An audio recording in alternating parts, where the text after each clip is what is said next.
अच्छा जी, हालिया कुछ महीनों में डंकी की वजह से कश्ती हादसात और इसकी वजह से सैकड़ों लोगों की अमवात ने गैर कानूनी तौर पर बाहर जाने वाले लोगों को जरा मोहतात कर दिया है। जी जी जी। और इस हवाले से जो वीजा एजेंट्स हैं वो भी काफी ज्यादा परेशान नजर आ रहे हैं। अच्छा। ओ जी, परेशानी किस बात की? आप हमारे दफ्तर में पहुंच गए तो समझे आप इंग्लैंड पहुंच गए। ओ भाई जी बगैर वीजे के इंग्लैंड? जी यही तो हमारा कमाल है।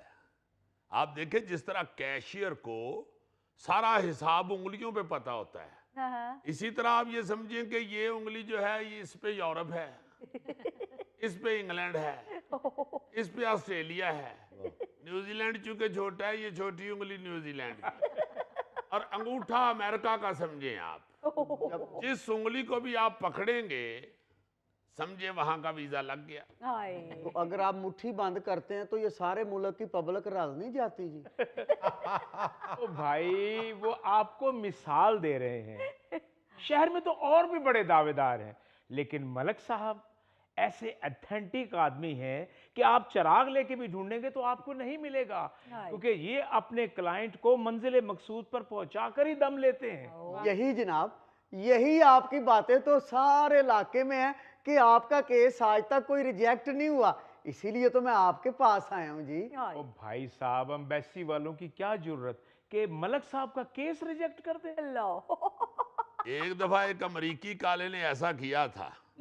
वो क्लाइंट ने एयरपोर्ट से ही मुझे फोन किया है कि मलक साहब पंगा पै गया जी। ओए काला अकड़ गया जी। मैंने उधर ही उसे ही होल्ड कराया और दूसरी तरफ से मैंने कॉल मिला ली ओबामा को। ओबामा मीटिंग में था, हौली आवाज में कह रहा था कि मलक साहब मैं मीटिंग में हूं, मैं अभी बात करता हूं। मैं कहे ना ना मीटिंग नहीं, पहले मेरी सुन। मैंने कहा मीटिंग तो चलती रहेगी बेटा, मेरा बंदा तेरे कलर फैलो ने रोक लिया है, उसे फोन करो वरना आइंदा जिंदगी में मुझे फोन कभी ना लगाना। मलिक साहब, इसका मतलब ये है कि ओबामा तो आपके साथ टाट वाले स्कूल में पढ़ता रहा होगा। तो फरीद साहब, ये तो अब सबको पता है, मीडिया पे भी आया था कि ओबामा अपनी वालदा के साथ पाकिस्तान आया था किसी एग्रीकल्चर के किसी प्रोजेक्ट के हवाले से, हाँ। जब ये छोटा सा था। जी। जी। तो फिर ये गुजरांवाला में रहे माम बेटा, अच्छा। ओबामा गुजरांवाला भी रहा हुआ है। तो गुजरांवाले क्या ये पहलवानी करते थे? और नहीं नहीं गौरी साहब, इसकी जो वालदा है ये एग्रीकल्चर के हवाले से किसी प्रोजेक्ट में यहाँ आई थी पाकिस्तान। तो फिर ये गुजरांवाला में एग्रीकल्चर बैंक में भी ये कुछ देर इन्होंने को वर्कशॉप वगैरह दी थी। तो ओबामा उस वक्त इधर ही था, तो मैं भी उस वक्त छोटा सा था, तो इसके साथ खेलते खूलते थे हम। तो गुजरांवाला के लड़के शैतान बस उसे कालू कालू कह के छेड़ते रहे। बस इसी बात पे उसे गुस्सा चढ़ गया। अच्छा, फिर उसे ये भी पता चल गया कि पाकिस्तान अमेरिका के पैसों से ही चल रहा है, ये सिर्फ अमेरिका के ही थल्ले लगे हुए हैं। फिर जब वो वापस गया तो उसने गुजरांवाला के लड़कों से बदला लेने के लिए अमेरिका का इलेक्शन लड़ा, और लकीली वो सदर भी बन गया। बस फिर मलक साहब मुझे ओबामा के गाड़ी ड्राइवर रखवा दे। अरे बेटा, वो तो आजकल आप अपनी बीवी का ड्राइवर लगा है। वैसे भी इस वक्त जो सिचुएशन है ना, अमेरिका का वीजा जरा सख्त हुआ है। मैं बात करता हूँ सच्ची और खरी, अमेरिका का वीजा इस वक्त नहीं लग सकता। हाँ। फिर आप ही बताएं कि मुझे कौन से मुल्क में जाना चाहिए। एक दिल करता है कनाडा चला जाऊं, वहां की ठंड से मुझे बड़ा डर लगता है। नहीं, वो सूट भी नहीं करती, वहां बहुत सर्दी होती है, इतनी सर्दी में कीड़े मकोड़े मर जाते हैं। मलक जी एक दिल करता है कि आस्ट्रेलिया चला जाऊं, पर बेबे कहती नहीं पुत्र, उत्थे ते कैंगरू दा मुंह तेरे वर्गा है। एक दिल करता है न्यूजीलैंड चला जाऊं, पर वो बहुत ही दूर है। इटली का वीजा नहीं लग सकता। हाय। और जी मैं तेरा मसला समझ गया भाई, तेनू लगता है फुटबॉल मैच देखने का बहुत शौक है? बहुत जी बहुत। हाय। देखा जी फरीद साहब, ਇਹ ਜੋ ਬੰਦੇ ਟੀਵੀ ਤੇ ਫੁੱਟਬਾਲ ਦਾ ਮੈਚ ਵੇਖ ਰਹੇ ਹੁੰਦੇ ਨੇ ਤੇ ਸਟੇਡੀਅਮ 'ਚ ਜਿਹੜੀਆਂ ਸਪੋਰਟਰ ਖਵਾਤੀਨ ਬੈਠੀਆਂ ਹੁੰਦੀਆਂ ਨਾ, जी। ਇਹ ਉਹਨਾਂ ਨੂੰ ਵੇਖ ਕੇ ਅੰਦਾਜ਼ਾ ਲਾ ਲੈਂਦੇ ਨੇ ਕਿ ਇਹ ਮੁਲਕ ਬੜਾ ਅੱਛਾ ਹੋਏਗਾ। मलक साहब वो वीजा भी तो होंगे ना जेड़ी मेम आप बुला लेंदी है। हम मेम बुलाती नहीं, कराची खुद ही आ जाती हैं। एक मिनट, हाँ इसे पेपर मैरिज कहते हैं। वो आप उस वीजे पे बाहर जाते हो, मेम को फीस अदा कर देते हो, वो पेपर मैरिज कर लेती है, उसके बाद वो अपने घर खुश और आप अपने घर खुश। हाय तो छड्डो जी परे। मलक साहब, अगर मैं स्टूडेंट वीजे पे बाहर चला जाऊं, मैंने सुना है कि ये वीजा बड़ी आसानी से मिल जाता है। मिल जाता है, मगर इस उम्र में क्या कहोगे कि मैं गुर्बत की वजह से नहीं पढ़ सका।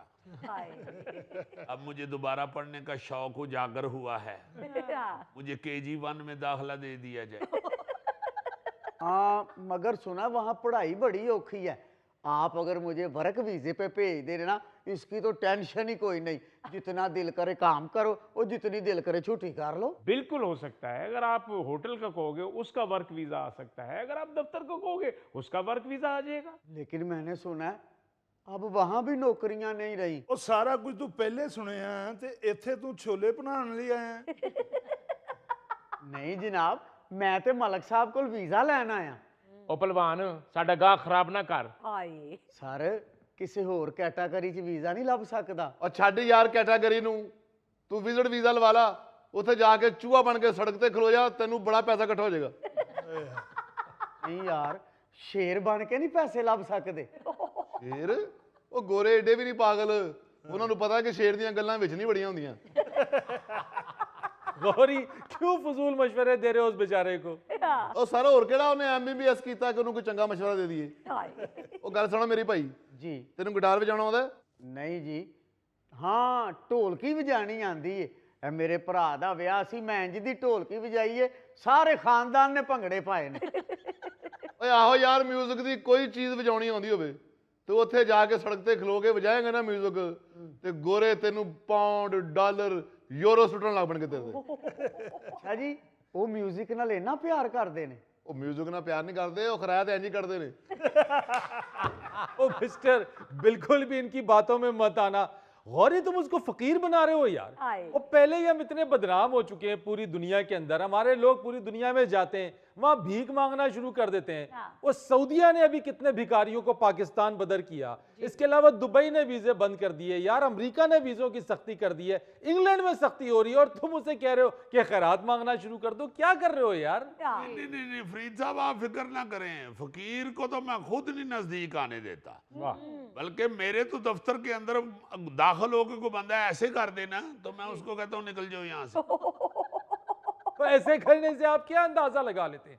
वो भाई अच्छे खासे पढ़े लिखे लोग विजिट वीजा लगवाते हैं और बाहर जाके भीख मांगना शुरू कर देते हैं। ओ यार छोड़ दो इन सब की बातें, तुम बेफिक्र हो जाओ, तुम्हें यहाँ से नौकरी लगवा के सही